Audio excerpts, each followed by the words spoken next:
ବାଲ୍ୟାପାଳବାସୀ ମୋର ପ୍ରଣାମ। ଆଉ ମୋତେ କିଛି ସାହାଯ୍ୟ କଲେ ମୁଁ ଯାଇପାରିବି ଓଡ଼ିଶା।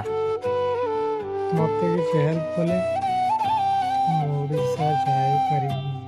ଭାଇମାନେ ଏ ଭିଡ଼ିଓଟି ହେଉଛି ଆମ ବାଲିଆପାଳ ଅଞ୍ଚଳର ଜଣେ ଭାଇ ଗୋଆରେ ନିଜ ପରିବାର ଚଳାଇବା ପାଇଁ କାର୍ଯ୍ୟ କରୁଥିଲେ ଏବଂ ହଠାତ୍ ଦିନେ ତାଙ୍କର ପେଟ ବଥା ହେବା କାରଣ ବହୁତ କଷ୍ଟ ପାଇଲେ, ଯାହାଫଳରେ କି ତାଙ୍କ ସାନ ଭାଇ ତାଙ୍କ ପାଖରେ ଯାଇ ପହଞ୍ଚିକି ତାକୁ ଆଣିବା ପାଇଁ ଯାଇଥିଲେ।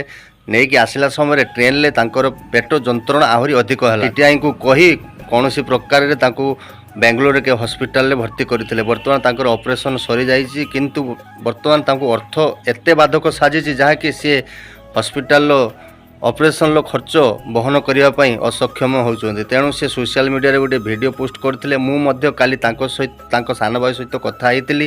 ତେଣୁ ଏଇ ଭିଡ଼ିଓକୁ ଯେଉଁମାନେ ବି ଦେଖୁଛନ୍ତି, ଏ ଭାଇଙ୍କର ଦୁଇ ଭାଇଙ୍କର ଦେଖନ୍ତୁ ଫୋନ୍ପେ ସ୍କାନର ଦେଇଦେଇଛି ଏବଂ ତାଙ୍କ ନମ୍ବର ବି ମେନସନ୍ କରିଦେଉଛି। ନିଜର ସକ୍ଷମ ଅନୁଯାୟୀ କିଛି ତାକୁ ସାହାଯ୍ୟ କରନ୍ତୁ। ଆଉ ବିଶେଷ କରି ଆମ ବାଲିଆପାଳ ଭାଇମାନେ ଯଦି ଏ ଭିଡ଼ିଓଟାକୁ ଦେଖୁଛନ୍ତି, ନିହାତି ନିଜ ସକ୍ଷମ ଅନୁଯାୟୀ କିଛି ବି ସାହାଯ୍ୟ କରନ୍ତୁ। ଆମ ଏରିଆ ଭାଇ ଆଉ ଆମ ଅଞ୍ଚଳର ଭାଇ, ତେଣୁ ଆମେ ତାଙ୍କର ଏହି ସମୟରେ ନିଶ୍ଚିତ ଭାବରେ କିଛି ସାହାଯ୍ୟ କରିବା ଦରକାର। ଓଡ଼ିଶାରେ କୌଣସି ବଦାନ୍ୟ ବ୍ୟକ୍ତି ଯଦି ଏ ଭାଇଙ୍କୁ କିଛି ସାହାଯ୍ୟ କରିପାରନ୍ତି, ତେଣୁ ଆପଣମାନଙ୍କୁ ବି ଅନୁରୋଧ କରୁଛି ଆପଣମାନେ ବି କିଛି ସାହାଯ୍ୟ କରନ୍ତୁ।